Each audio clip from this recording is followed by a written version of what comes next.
RNE Audio. Descarga la app y disfruta de los programas de RNE y nuestros podcasts originales.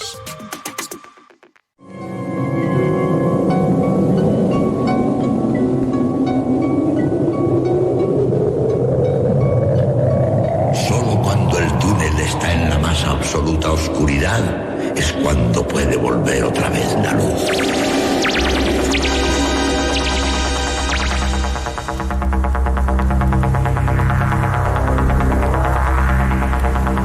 Estás entrando en el espacio en blanco. Una puerta a nuevas dimensiones de la existencia. Una nueva perspectiva sobre la realidad. Espacio en blanco.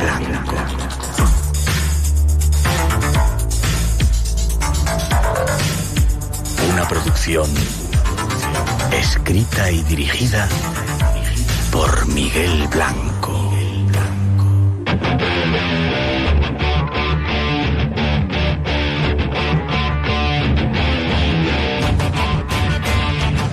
Hola, buenas noches. Ya en pleno verano y con una ola de calor sobre nosotros, es tiempo de misterios. Comienza el espacio en blanco.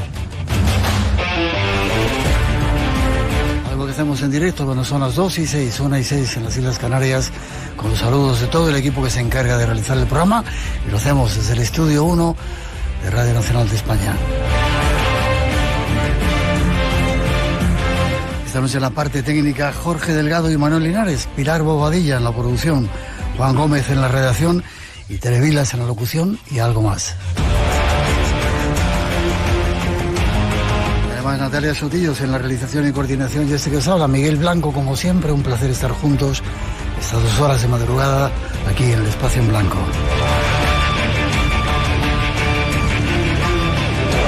Y antes de comenzar, dar las gracias a esos cientos y cientos de amigos que fueron a vernos al Teatro Leal de la Laguna en Tenerife, por todo el cariño, por ese calor, por todos esos abrazos. Fue un placer sentiros. Y además por la compañía y por ayudarnos a celebrar ese 36 aniversario de esa reunión que hicimos en el Teide. Muchas gracias a todos. Volveremos a Canarias y habrá más sorpresas, ya veréis. Tenemos formas de comunicar con vosotros. Déjate caer en nuestras redes. eBlanco Radio RNE.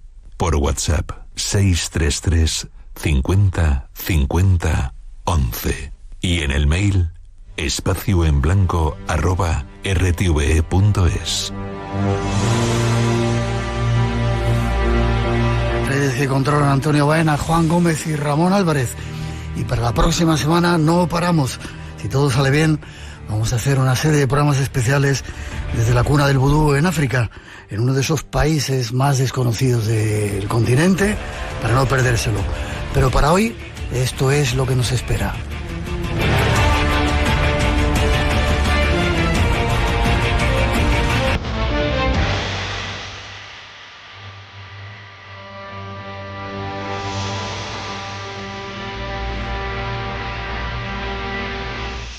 Hoy nos vamos a mover por terrenos ya transitados, pero renovados.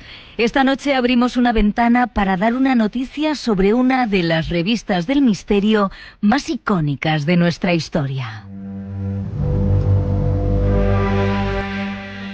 Nos referimos a la publicación Más allá de la ciencia, una revista española fundada en 1989 por el psiquiatra Fernando Jiménez del Oso. Parecía que había desaparecido, pero en estos días resurge cual ave fénix para seguir con nosotros. En nuestro estudio se reúnen algunos de sus responsables para hablarnos de ese nuevo renacimiento. Una nueva oportunidad para seguir disfrutando de este mundo del misterio que tanto nos apasiona. Y además, el espacio en blanco se abrirá a nuevas rutas. Quédate a descubrirlas una noche más en nuestra compañía. Empezamos.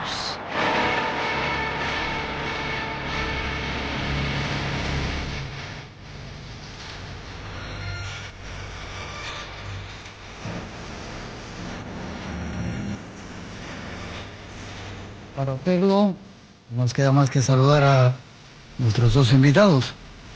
Jesús Ortega, ¿cómo estás? ¿Qué tal, Miguel? Pues te debo decir que muy feliz de estar aquí en estos micrófonos. Y yo de que estés periodista, haces un programa que se llama El Dragón Invisible. Estás en los demás, en muchos sitios, estás en casi todos los sitios últimamente. En muchos sitios. La verdad es que el tiempo a veces no sé de dónde lo saco, pero bueno, contento y satisfecho. Decía, bueno, le saludo primero, Antonio Luis Moyano, buenas noches. ¿Qué tal, Miguel? Encantado otra vez de estar aquí en Espacio en Blanco. Hacía años, ¿verdad? Hacía ya un tiempecillo, habíamos participado en algún programa desde casa por teléfono, pero no es lo mismo pues estar aquí in situ. Decías que Jesús es el más jovencito de... Es el Benjamín del ámbito del misterio, es la generación del chupete. Ya cada vez menos, Pero sigue siendo el Benjamín. ¿Llevas 10 años haciendo el programa, Jesús? El año que viene empezaremos la 10ª temporada del Dragón Invisible, que parece que se dice pronto, sobre todo estando aquí en el Espacio en Blanco, pero la verdad es que es un curro y es un esfuerzo que disfrutamos cada temporada más. ¿Te quedan todavía 32 o 33 para llegar? Vale. Hemos de decir a nuestros oyentes que teníamos preparado un programa diferente, nos han fallado los invitados de la primera hora, pero teníamos previsto a estos dos señores que venían, y sobre todo porque queremos rememorar y dar la noticia de que más allá de la ciencia, más allá, está de nuevo en la calle, ¿verdad? Así es, la revista que fundó Fernando Jiménez del Oso. ¿Cuándo la fundó? Decíamos ahí. A principios, en marzo de 1989. Lo que pasa es que, bueno, la dirigió el primer año porque luego una serie de circunstancias, como era la producción de sus series televisivas en Latinoamérica, del Imperio del Sol y el Otro México, pues le desvincularon de la revista y luego ya pues dirigió a otras, Espacio y Tiempo y Enigmas, pero que más allá está aquí gracias a la labor pionera de nuestro maestro Fernando Jiménez del Oso. Luego te voy a preguntar si estás comunicándote con él. Pero espera, has puesto una cara, se lo cuento a los oyentes. Empezó él, Feliz Gracia y... Sí, la revista fue un proyecto que llevaba a Fernando Jiménez del Oso y alguien olvidado en el mundo del misterio, que fue su mano derecha, que fue Joaquín Gómez Burón, un auténtico cronista de la España mágica. Tú tuviste ocasión de entrevistarlo aquí en alguna ocasión.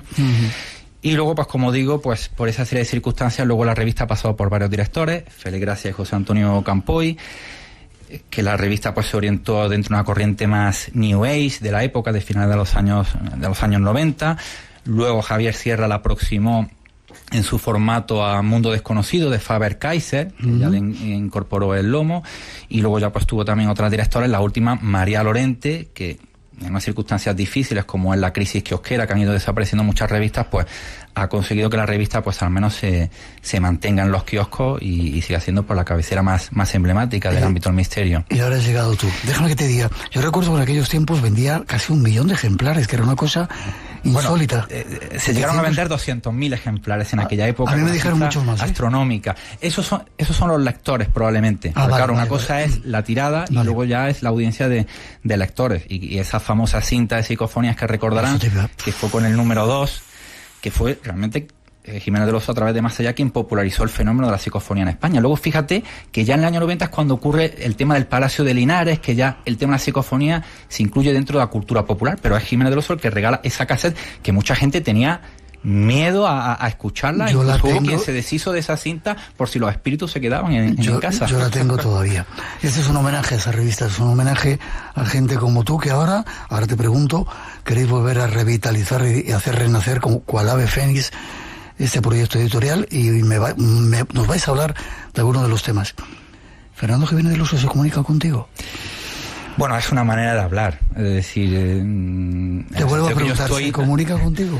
Has tenido experiencias muy claras, pero son experiencias pues muy personales que tienen una explicación dentro de la psicología. Es decir, yo estoy obsesionado con estos temas las 24 horas del día, igual que tú con Espacio en Blanco, y entonces estoy constantemente pues soñando con la figura de Fernando Jiménez del Oso. En alguna ocasión me aparece también Joaquín Gómez Burón. ¿En sueños? Exactamente. ¿Y qué te dicen? Pues que hay que relanzar la revista, pues porque fue el proyecto que se quedó, pues eso, malogrado, porque Jiménez del Oso siempre tuvo una perspectiva de tratar estos temas a través de revistas. Ya empezó en el año 76 con Universo Oculto. Uh-huh. que fue la primera revista que él sacó, es decir, que él pues dio todos los palos, tanto en televisión como el tema de las revistas, que fue Joaquín Gómez Burón el que le fue encauzando en ese ámbito. Entonces, lo que se pretende es que la revista Más Allá rescate ese espíritu inicial que quiso otorgarle Fernando Jiménez del Oso, de tratar a la audiencia como mayores de edad, de dar todas las perspectivas posibles y que cada uno pues saque sus propias conclusiones, si quiere creer o ser más escéptico con respecto a los distintos temas que se abordan. No, si tú sabes que yo tengo unos poderes y lo siento que está por ahí con nosotros, Fernando. Seguramente que esté aquí con nosotros, seguramente. Ojalá sea así.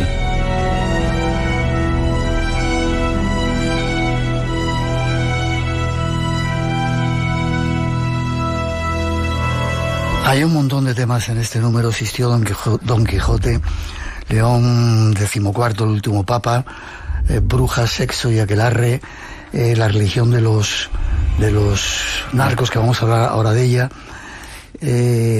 Cuéntame alguno más. ¿Y qué colaboradores tenéis?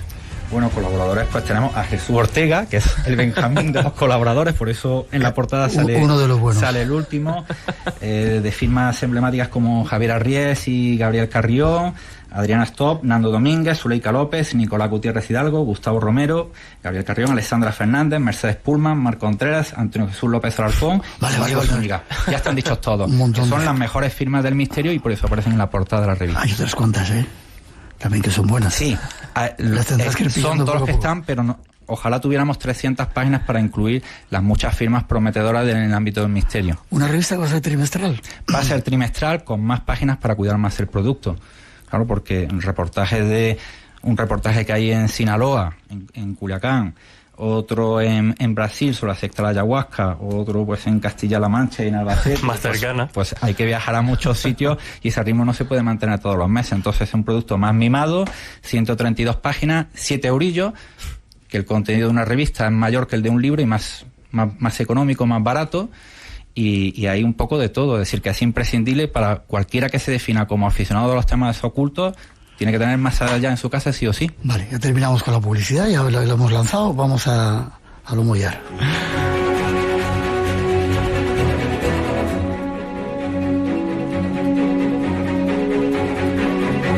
Hacéis investigaciones in situ, ¿no? Uh-huh. Hay un tema que a mí me ha llamado la atención, que hemos hablado algunas veces aquí, de la religión de los narcos. Brevemente, porque luego viene el maestro, que está ahí sentado y nos está escuchando, y nos va a dar algunos datos de la ayahuasca, que es un tema que está de actualidad siempre. Uh-huh. ¿Qué pasa con la religión de los narcos?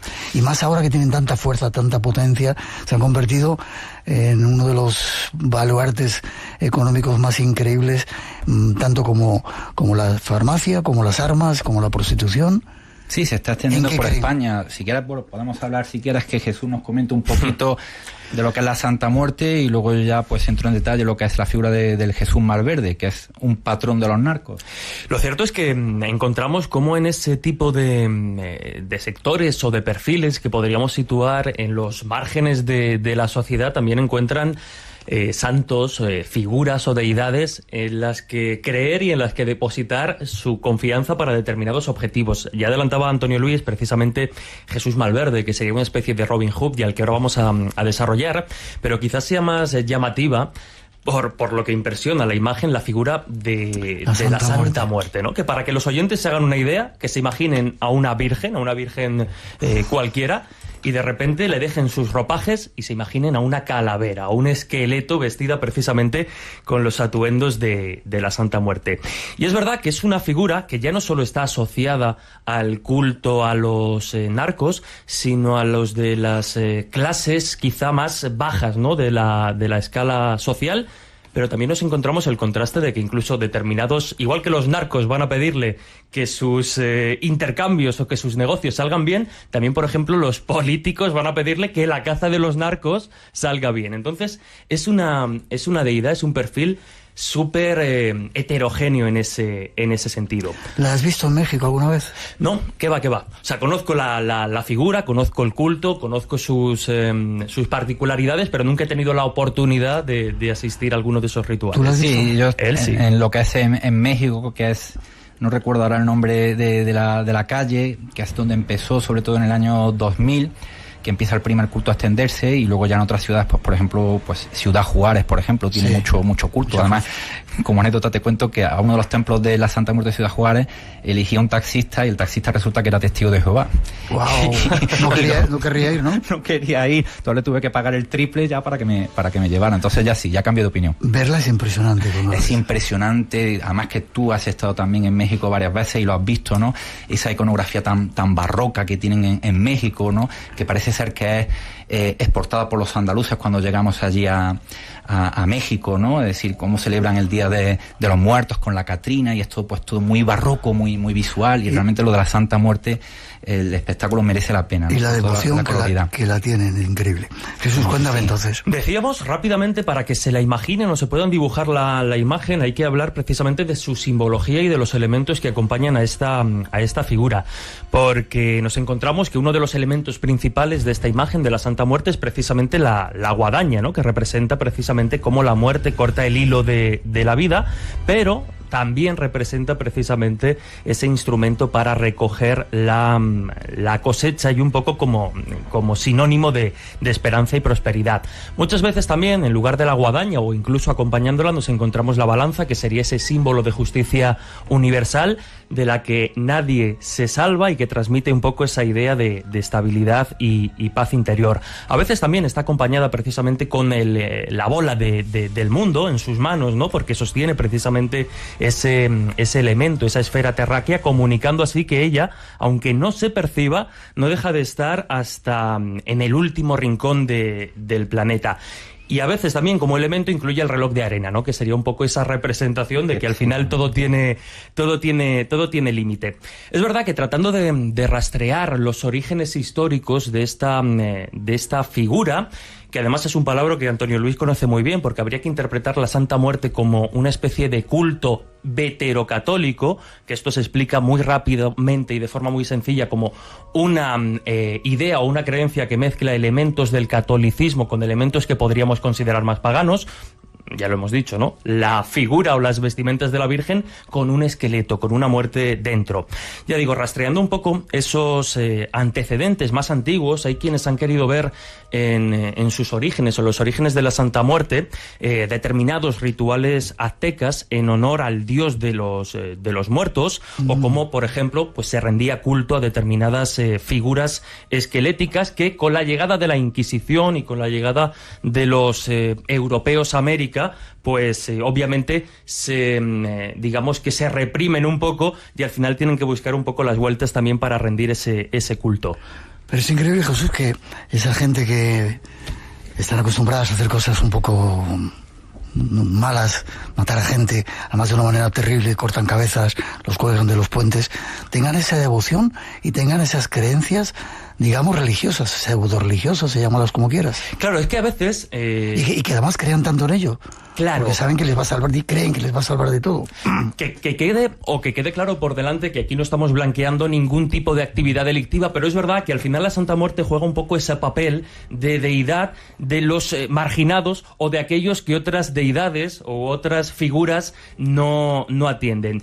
Y hay que entender también el auge del culto a la Santa Muerte, precisamente, por ejemplo, en contextos de crisis, tanto económicas como sociales, muy potentes. Por ejemplo, en 1994 nos encontramos el conocido como efecto tequila, que lo que hizo fue empobrecer a determinados sectores de la población, que lo que favorecen es el auge de este tipo de religiones low cost, que no exigen estructuras ni dogmas tan estrictos como pueden ser otras creencias, y por tanto este culto, el de la Santa Muerte y otros tantos como puede ser el del Malverde, lo que ofrece son respuestas espirituales a prácticas de personas marginadas. Y aquí nos encontramos un margen muy amplio, ¿no? Desde los delincuentes o los narcos, que cubren un poco este espectro, pero también, por ejemplo, a trabajadores o trabajadoras sexuales, o sin ir más lejos, a ciudadanos comunes que no tienen un acceso directo o fácil a la justicia o a la salud y que al final caen en manos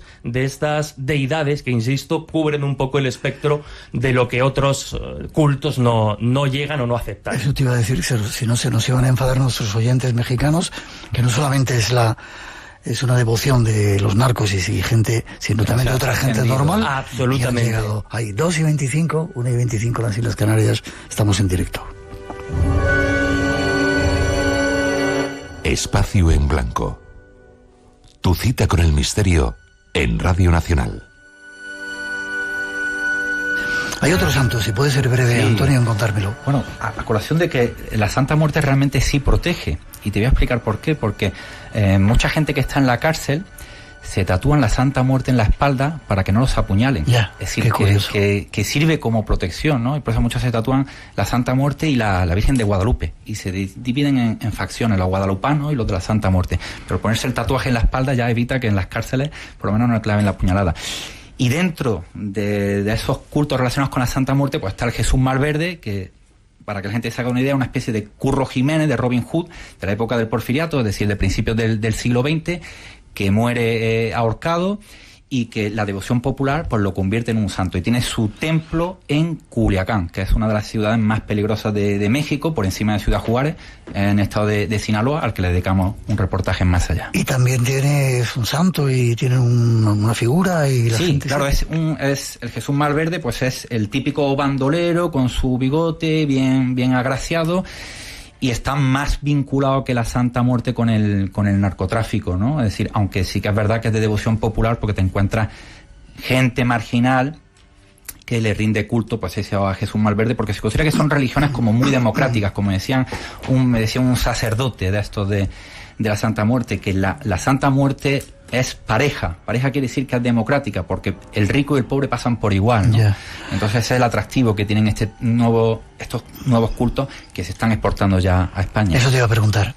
Tú que sabes eso, están llegando a España también ya. Bueno, cualquiera de nuestros residentes, si se acerca a alguna tienda esotérica, ya empezará a ver las primeras figuras que tímidamente de la Santa Muerte empiezan a estar entre las bolas del tarot y otras figuras de la santería. O sea que ha llegado ya a España. Cuidadín con todas esas cosas. Un poco de información de nuestra casa y nos vamos con el maestro enseguida. Radio Nacional de España, la que quieres. Aquel verano iba a conocer a mi abuela. ¿Has cumplido los 60? Es el momento de sacar a la escritora o el escritor que llevas dentro. Comedes era inventor y trabajó mucho. Radio Nacional de España y la Fundación La Caixa convocan el concurso de relatos, microrrelatos y podcast creados por personas de 60 o más. Las obras ganadoras serán adaptadas para su emisión en Radio Nacional de España. Consulta las bases en rtve.es y envía tus obras antes del 23 de julio. Y recuerda, 24 horas fin de semana, el informativo de noche del fin de semana. Radio Nacional de España, la que quieres. Creo, Jesús, que querías decirme algo antes de pasar a algún segundo tema que tenemos preparado. Sí, es muy llamativo, ¿no? Para que los oyentes también se hagan una idea de hasta qué punto llega el culto a este tipo de figuras como Jesús Malverde o la Santa Muerte, ¿no?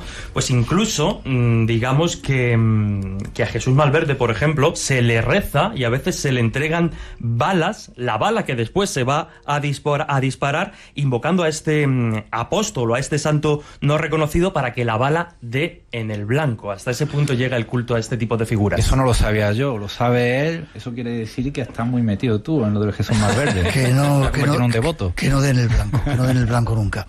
Atentos que viene el maestro. La ayahuasca, una palabra quechua que puede traducirse por la soga del muerto o la liana de los espíritus. Una liana, una planta utilizada por todos los hechiceros de la selva amazónica, la más fuerte, la más poderosa y la más temida de las plantas que los chamanes tienen a su alcance. Recibe diferentes nombres según la zona del Amazonas en la que se encuentre, pero para los botánicos tiene uno, Banisteria caapi. Una planta, una malpigiácea no bien conocida en sus componentes, rica en alcaloides que actúan directamente sobre el cerebro, produciendo unas consecuencias sorprendentes. Uno de esos alcaloides, aislado en la Universidad de Harvard, recibió el nombre de telepatina precisamente por eso, por su poder de despertar en la mente del hombre la capacidad telepática. Pero son otras muchas sus cualidades, son otros muchos sus efectos. permite alcanzar otros niveles de conciencia, permite comunicarse con otras esferas, con otro mundo, con el mundo de los espíritus, permite proyectarse astralmente, favorece la clarividencia.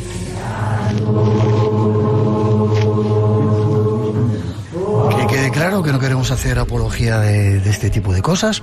Nos saludan desde Guanajuato, México, desde Indonesia, Batucaras, desde Washington, desde un montón de lugares. Cuidado con lo que decís, que se nos escucha en muchos sitios, ¿vale?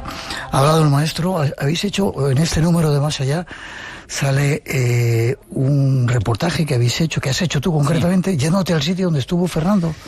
Claro, sabes, Fernando Jiménez del Oso, que fue el maestro. Cómo me gusta sentirlo, está siempre con nosotros. Hace 20 años que se nos fue, en el 2005. Wow, el domingo de resurrección. No se ha ido nunca, sigue estando aquí. Míralo, ahí lo tienes sentado. Sigue estando presente. A mí se me pone la carne de gallina sentirle. Totalmente. Y yo quería experimentar lo mismo que él, y él saca el primer episodio de su documental que estrena en 1990, En busca del misterio, se va a Brasil y tiene la audacia de meterse en la secta del Santo Daime de Río de Janeiro y probar la ayahuasca como el resto de acólitos.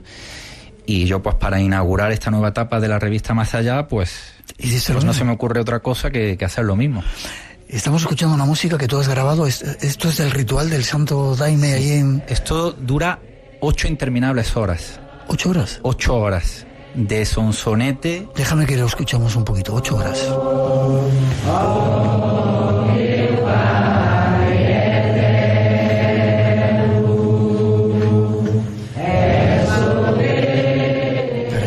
Parece que hay mucha gente, ¿no? Sí. Cuéntame, descríbenos un poco cómo es el asunto. Bueno, pues el mismo día que yo aterrizo en Río de Janeiro, pues me voy andando y voy preguntando a la gente y me voy a la misma sede de la iglesia del Santo Daime donde había estado. ¿A quién preguntabas? Ahí empiezo a preguntar. La gente de Brasil es maravillosa, es súper accesible a pesar de la barrera idiomática. Y tú has estado también allí en Brasil. Por cierto, ¿tú has probado la ayahuasca o no? No, nunca la he probado, ni la probaré, creo. Nunca se puede decir de este agua no beberé. Ya te invito. No. La probamos. No, va a ser que no. Gracias. Porque creo, quizá lo digáis vosotros, no se pueden sacar las cosas de su contexto. No. Pero aquí yo saco la misma conclusión que el doctor Jiménez del Oso. Aquí mucho cuidado. Aparte de las bromas, mucho cuidado porque esto... Peligroso, no, es muy peligroso. Vale. Muy peligroso porque uno no sabe qué es lo que puede ocurrir. Y aquí no se controla. Esto no es como, perdóname la expresión, como fumarse un porro. Esto es algo mucho más grave. Vale, nos hablaron también desde México, Aguascalientes, desde Sevilla, desde Puerto Santa María, y dicen, el doctor Jiménez del Oso fue quien puso la primera piedra, me abrió la primera puerta hacia la gran y apasionante búsqueda del desconocido. Gracias, querido maestro, por trazar las líneas maestras de mi vida. Seguimos estando ahí. Cuéntame cómo es a cualquiera, oye, ¿dónde se toma aquí la sopa del muerto? A cualquiera de la calle y te dicen por aquí. Vas preguntando, claro, en ese barrio de Río de Janeiro, donde yo sabía que estaba, hasta que ya pues llegas a la misma caseta. Vi que era el mismo local, habían cambiado solamente los colores de cuando fue el doctor Jiménez del Oso, y entonces ya pues era desplegar un poco un discurso ciertamente un poquito persuasivo, porque claro, la idea era que yo desde fuera quería tener la misma experiencia que un adepto más de probar la ayahuasca y participar en una de estas ceremonias. Y tú dices ahí, hola, soy Antonio, quiero meterme un poco de la sopa del muerto. Exactamente. ¿Así? Así, más o menos así. ¿Pasa? Más o menos así. Sí, ya hablando pues con una de las adeptas que hablaba castellano, me permite ya establecer un contacto con la madrina, entonces yo ya pues le pido permiso pues de sacar fotos, que lógicamente cuando uno viaja solo pues no cuenta con un equipo potente, más que todo porque claro, el tema era sacar la fotografía, grabar el audio y lo más importante, sentir la misma experiencia, exactamente. ¿La hacen todos los días, en todo momento? ¿O te dirían, vuelven más tarde? ¿O cómo? Pues es que dio las casualidades, que como tú sabes muy bien, Miguel, que te has recorrido todo el planeta. Yo sí creo que existen las casualidades, pero que se dan, que no hay que darle una explicación trascendente, pero que a veces se dan. En esta ocasión, pues me dijeron, pues mira, esta tarde mismo empezamos pues vente para acá. Y yo fui vestido un poquito más o menos por la ocasión, porque prima el color blanco entre los adeptos, y luego pues llegas allí y en un lado se compartimentan los hombres, en otro las mujeres, con ese sonsonete de cánticos, e igual que en el documental de En busca del misterio, en el que sale Jiménez del Oso, pues tomándose el chupito de ayahuasca, pues ahí lo probé yo también.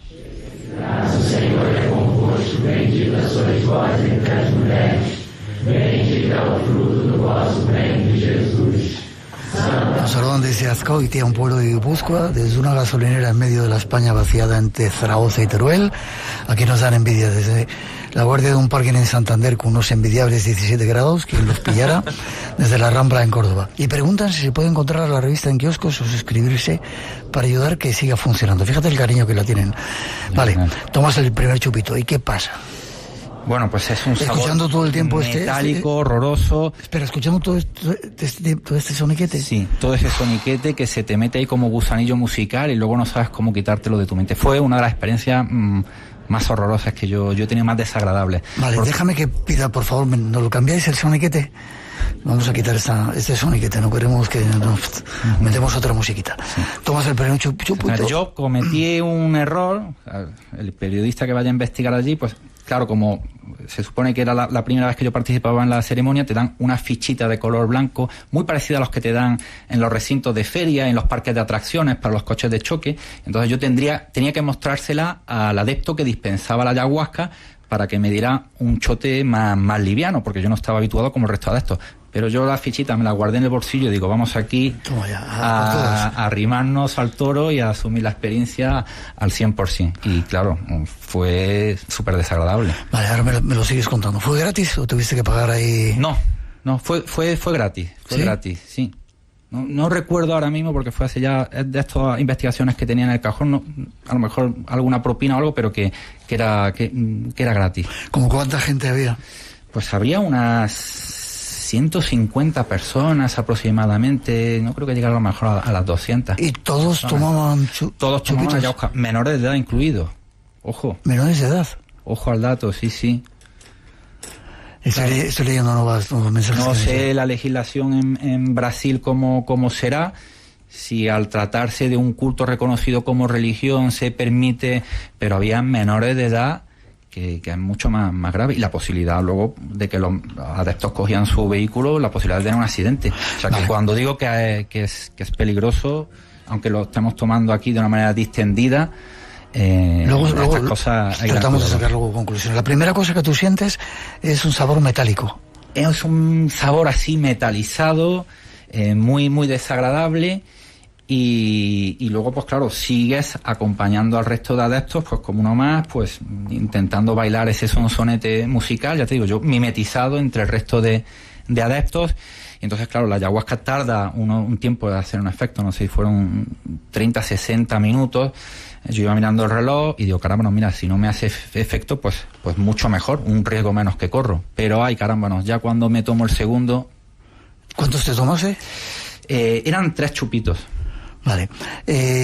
Luego quiero preguntarte cómo se hace la ayahuasca. El maestro me dice que tiene que entrar de nuevo, ¿vale? Le escuchamos. A los pocos minutos de la primera toma ya experimentábamos violentas náuseas. No éramos los únicos.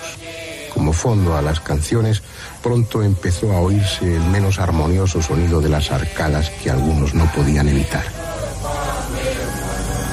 Todo fica bem fácil. Ahí está el maestro. ¿Sentiste lo mismo? Lo mismo.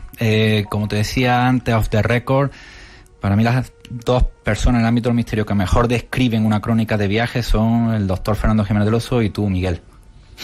Los mejores, es decir, porque muchas veces lees gente que exagera los relatos, y tanto tus libros como los del doctor Jiménez del Oso es que son muy descriptivos de lo que te vas a encontrar. Yo me encontré lo que había descrito el doctor Jiménez del Oso dentro de la iglesia del Santo Daime, y las mismas sensaciones. ¿Tomaste 2 y el tercero? El tercero, yo creo, me pasó como a Jiménez del Oso en el documental, que no llegué a tomármelo ya, porque los efectos ya fueron muy fuertes. Yo había ido, claro, yo cometí también el error de ir en ayunas.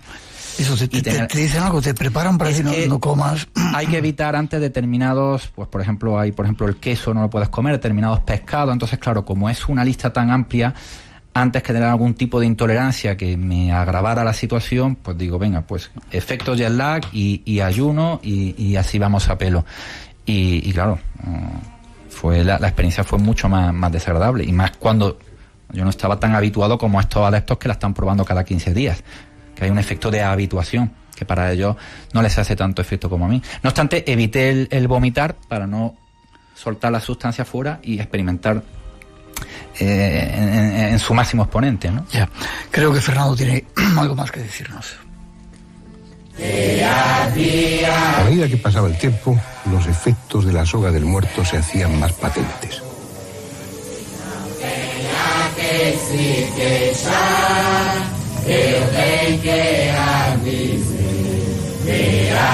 Las náuseas eran más tolerables y ante los ojos cerrados se formaban imágenes abstractas llenas de colorido, pero desconcertantemente vivas, dotadas de intención.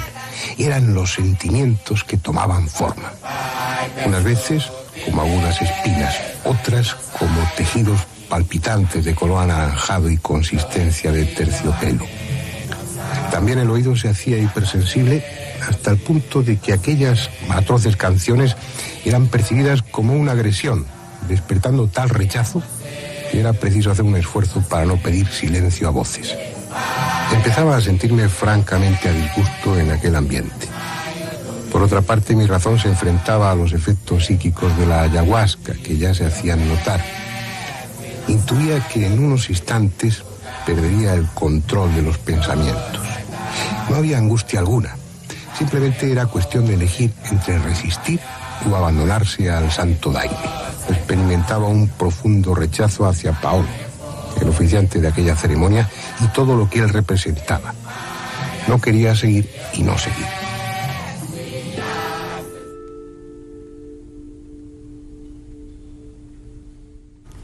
Tú tampoco seguiste. Yo experimenté las mismas sensaciones y las mismas a ver imágenes cosas raras, que a escuchar. Los efectos de la ayahuasca viene de golpe. Es decir, llevaba, pues no recuerdo si eran a lo mejor 60, 80 minutos aproximadamente. Iba mirando un poco el reloj. Yo cuando ya digo, caramba, no, mira, no me hace los efectos, pues mejor, me regreso a España tan tranquilo. Y en ese momento, en el templo, hay una serie de dibujos de la propia liana, de la ayahuasca, la Banestrellosis caapi, que bajo los efectos de la ayahuasca yo veo que se convierte en una gigantesca serpiente, que es precisamente el símbolo que identifica la ayahuasca. Notas ya temblores en las manos, en las piernas, y luego pues me ocurrió exactamente eso, que era o dejarte arrastrar por la influencia nociva de que se estaba respirando allí, o resistir, que se hacía muy difícil, porque claro, en cuanto cerraba los ojos veías imágenes, pero veías imágenes como si tuvieran una inteligencia propia. Es decir, no eran imágenes inocentes, eran luces de neón, espirales, espinas, como si flotaras en un espacio sideral. Es decir, eran imágenes tremendamente seductoras que, claro, tú te sentías tentado a cerrar los ojos y dejarte cautivar por esas imágenes que te hipnotizaban. Pero claro, eso significaba convertirte en una marioneta de la propia secta. Y entonces tenías que resistir y abrir los ojos para evitar, ya digo, fue una situación muy complicada porque, claro, tu razón empieza a disolverse y algo va a ocupar tu cerebro, pero no sabes el qué. Es una situación absolutamente alienante. Creo que estaba con Juanjo Benítez, ¿no? Sí. Déjame que diga, la semana que viene vamos a poner una de las entrevistas más increíbles que yo he tenido el honor de hacer con Juanjo Benítez, aunque estemos ahí en Benín, lo vais a poder escuchar, no os lo perdáis. Y creo que él sí le dio duro. Claro, Jiménez del Oso y JJ Benítez compartieron estancia en la iglesia de la ayahuasca y ambos tuvieron experiencias muy diferentes. Jiménez del Oso no se doblegaba a que su racionalidad quedara disuelta dentro de la secta, y ahora hay momentos que siente hostilidad a esa atmósfera, al propio líder de la secta, porque Jiménez del Oso es una persona pues muy racional, muy escéptico, y él se quiere ir de rodaje. De hecho, hay momentos que ya se va del tiro de cámara. El realizador Carlos Porto, que hace un magnífico documental. Y sin embargo, JJ Benítez se deja arrastrar más y ya él tiene una experiencia pues diferente a la de Jiménez del Oso. Vale. Jesús, ¿qué es la soga del muerto? Que tú creo que tienes datos y... Pues la soga del muerto, lejos de lo que pueda parecer, muchas veces se habla precisamente de la ayahuasca y lo interpretamos como una planta única, cuyo tratamiento es la que provoca los efectos, pero hay que decir que a diferencia de otros alucinógenos naturales, como pueden ser los hongos o puede ser el peyote, la ayahuasca ha sido durante muchísimo tiempo la gran desconocida para los etnobotánicos, debido a que se trata de una infusión en la que se mezclan fibras de esta propia enredadera, que sería la ayahuasca, que por cierto, esto de la soga del muerto tiene su sentido, aunque es una planta o una palabra con difícil traducción, precisamente esa soga del muerto vendría de esa forma de liana que ya describía Antonio Luis Moyano, y de esa capacidad, según la interpretación de muchos que la toman, de conectarnos con otras realidades, incluso con la posibilidad de contactar con ese otro plano donde estarían los fallecidos. Pero como digo, la toma final, el brebaje oscuro, amargo y denso que se toman en estos rituales, es la mezcla de dos plantas. Por un lado, la ayahuasca, cuyo nombre científico ya lo citabais, que sería la liana en sí. La liana en sí, y se mezclaría. Depende también del contexto cultural, pero en el caso del Santo Daime, en el caso de Brasil, esta liana se mezcla con las hojas de una especie de arbusto autóctono de la cuenca amazónica conocido como chacruna y cuyo nombre científico es Psychotria viridis. Por tanto, la mezcla, digamos, de estas dos plantas es la que permite que la ayahuasca... sería muy complejo de explicar a nivel neurobiológico, pero permite que digamos que el DMT, y ahora explicamos rápidamente qué es esto, tenga efecto en el cerebro a nivel químico de quien la consume. El DMT, la dimetiltriptamina, es un compuesto psicodélico de origen natural que se encuentra precisamente en diferentes plantas, pero que también se produce en pequeñas cantidades en el cuerpo humano y pertenece precisamente a la familia de las triptaminas. Vamos, básicamente sería un chute de algo que produce o que induce experiencias breves, pero extremadamente intensas, y que coincide con estas experiencias, ¿no? Porque son visiones, alteraciones de la percepción del tiempo, de la identidad, sensaciones de trascendencia o contacto con otras realidades, como hemos dicho. Y es verdad que si se consume de forma aislada, sus efectos duran entre 5 o 20 minutos, pero cuando se consumen este tipo de brebajes, como es precisamente la ayahuasca, el efecto puede durar varias horas. Como digo, y esto es interesante, ¿no? Quedémonos con la cuestión de que el propio tratamiento de la soga del muerto, de la ayahuasca, por sí solo no tendría un efecto psicodélico o enteógeno en el consumidor, sino que hay que mezclarlo con otras plantas para que ese DMT tenga el efecto en el consumidor. Yo sí lo he visto cómo lo preparan y es un proceso largo. Terminas eso y ¿qué pasa? ¿Te dices adiós, me voy a casa o qué?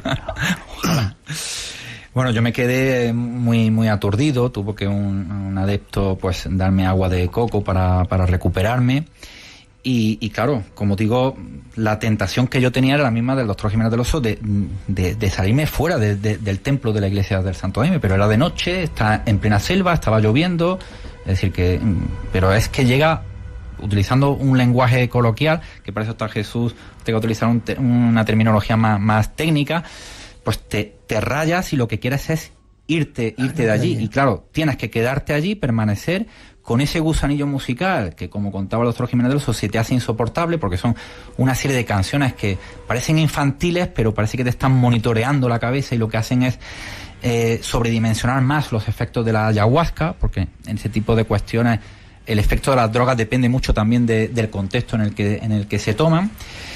Y bueno, es el resistir y no sentirte una marioneta, sino mantener pues tu libre arbitrio y tu propia individualidad dentro de una comunidad que lo que quiere es hacer que no tenga sentido crítico, ¿no? Y asimilarte dentro como un adepto. ¿Y saliste después de tomar el agua de coco? Luego ya pues terminó la ceremonia, los adeptos empiezan a dispersarse y yo estaba tremendamente desorientado, claro, entre que no sabes bien ubicar dónde estás, tienes los efectos de la ayahuasca, estás en la selva y es de noche, pues ya lo que hice fue pues persuadir a uno de los adeptos pues para que me llevara hasta una pensión que había reservado a varios kilómetros, habría 3 o 4 kilómetros para allá, y ahí pues bueno, no tuvimos un accidente de milagro, porque claro, esto es más peligroso que el alcohol, conducir bajo los efectos de una droga, vamos a utilizar este término como es la ayahuasca, y ya pues en la pensión pues intentar restablecerme poco a poco.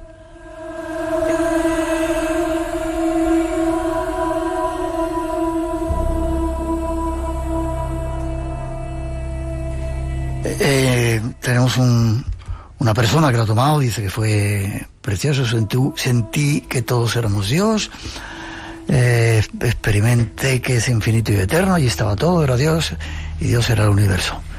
No puede explicarlo, dice. Todo esto está llegando a España. Sí. Y se está haciendo peligroso, porque en España no es legal este tipo de prácticas, ¿no? Pregunto. Es que, fíjate, aunque nos quedan 5 minutitos, tenéis que daros prisa. Muy rápidamente, aunque el DMT, que es el principio activo que provocaría esa experiencia para algunos alucinógena, para otros religiosa, está fiscalizado internacionalmente y en muchos países como sustancia ilegal, al estar incluido en la lista 1 de la Convención de 1971 sobre sustancias psicotrópicas de la ONU, sin embargo, las plantas que lo contienen, como en este caso podría ser la ayahuasca o la mezcla de estas dos plantas, no siempre están específicamente prohibidas, lo que como tal genera vacíos legales, e incluso su cultivo o comercialización pública, aunque puede acarrear sanciones administrativas sin implicar necesariamente un delito penal por consumo, es importante distinguir, digamos, claramente entre lo que sería una multa administrativa y un delito penal. Aquí las veces que se ha llevado a juicio, ya digo, existe ese vacío legal. No obstante, hay que decir, como bien dices, Miguel, que ahora además que estamos ya en periodo de verano y vacacional, muchas veces tanto la ayahuasca como otro tipo de sustancias se utilizan como reclamo, jugándolo como con el concepto espiritual y exótico, muchas veces por pretendidos chamanes, es decir, personas que lo que quieren es hacer negocio y que incluso, como adelantaba antes Antonio Luis, a veces hay menores de por medio. Hay que tener cuidado. Yo entiendo que a veces es llamativo, ¿no?, experimentar con este tipo de cuestiones por las sensaciones que puede dar. Pero que se aseguren muy bien, sobre todo, de qué van a consumir, y ya no tanto de qué van a consumir, sino con quién. Porque, insisto, estos vacíos legales la hacen permisiva que existan determinados ambientes, pero a veces ese mal viaje puede ser más peligroso de lo que uno espera. Así que, mucho cuidado. Este tipo de cosas fuera de contexto son peligrosas. Sí, así lo advertía el doctor Jiménez del Oso, y yo creo que sus consejos siguen teniendo plena vigencia. Y las brujas tenían mucho sexo y no sé qué darles. ¿Y el Papa León XIV es el último? ¿O tienen que leer la...? Hay que leer la revista, hay que ir al kiosco y comprar la revista y enterarse de si León XIV va a ser el último papa y cuál es el brebaje que utilizaban las brujas para volar. Unos cuantos, ¿no? ¿Utilizaban? Unos cuantos, sí, sí. Sí me interesa que me digas si Sancho Panza existió y Don Quijote. Pues parece ser que sí. Resumiendo muy brevemente, hay que viajar, no hay que salir fuera de España para conocer lugares mágicos. Y en Castilla-La Mancha hay varias localidades que reivindican ser la cuna de Don Quijote de la Mancha, y parece ser que la que más se aproxima es la localidad de Esquivias, en Toledo, donde Cervantes se casa con Catalina, y allí pues empieza a escuchar las historias de un tío abuelo suyo lejano, que curiosamente se llamaba Alonso Quijada, y que un día se cogió una armadura, se cogió un rocín, un caballo, y se fue a cabalgar a deshacer en tuertos.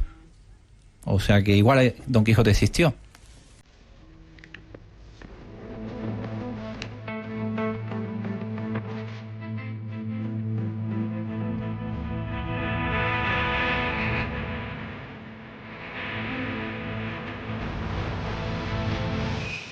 Pues Antonio Luis Moyano, enhorabuena.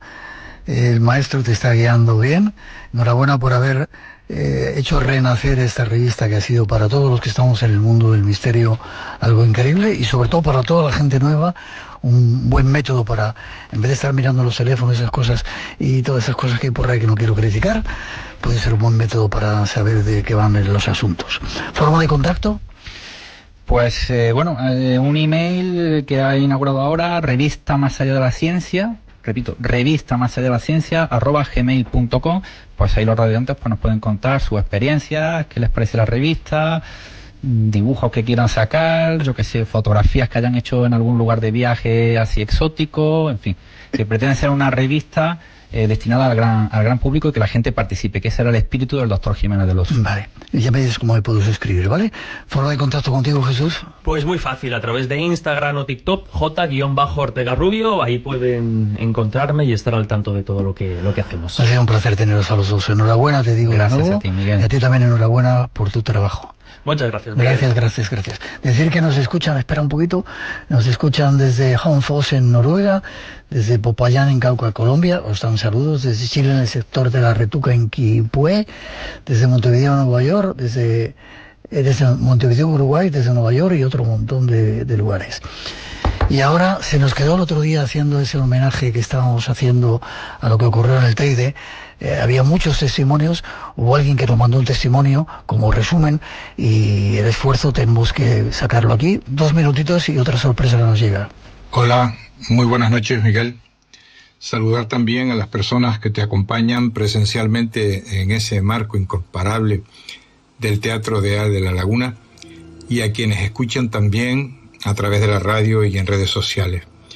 Me llamo Ricardo Martín y aunque desde siempre he sentido, como bien sabes, interés por todos los temas relacionados con ovnis y misterios, aquella noche del 24 al 25 de junio de 1989, mi presencia a los pies del Teide tuvo carácter oficial como coordinador operativo provincial de la Red Radio de Emergencia de Protección Civil.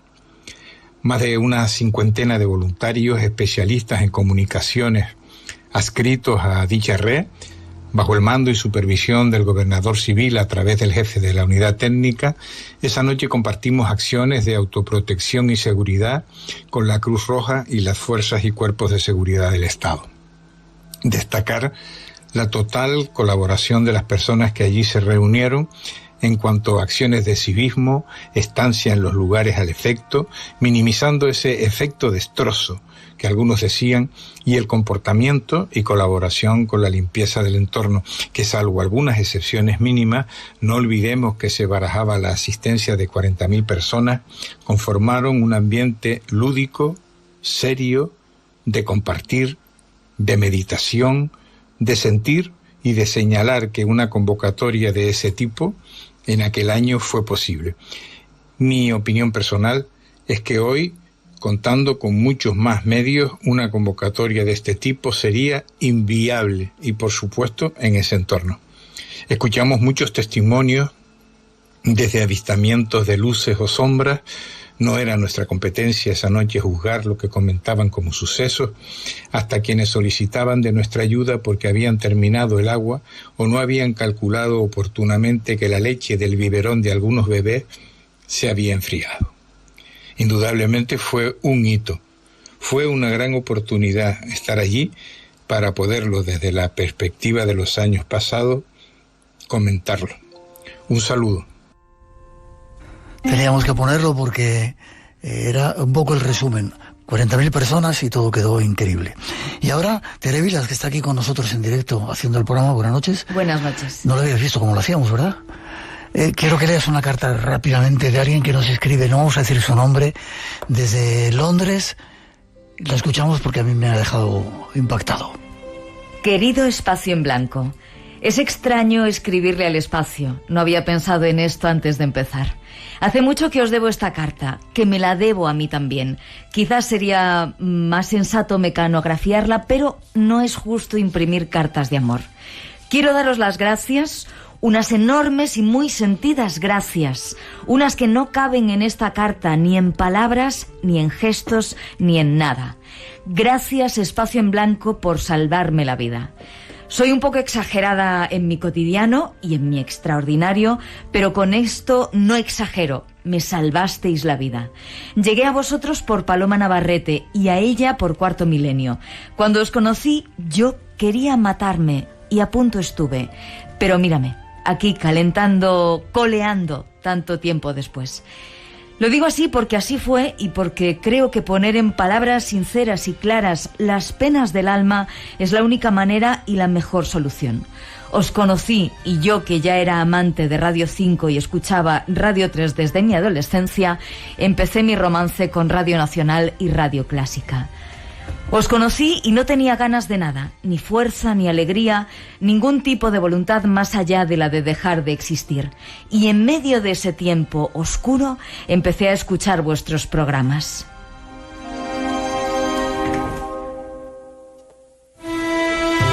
Qué bonito que nos digan esas cosas. Gracias, gracias, gracias. Ojalá el programa sirva para eso. Una mínima pausa. Nos vamos enseguida. Llegan las noticias. Enseguida regresamos. Hay más temas esperando aquí en este espacio en blanco de hoy. No os vayáis.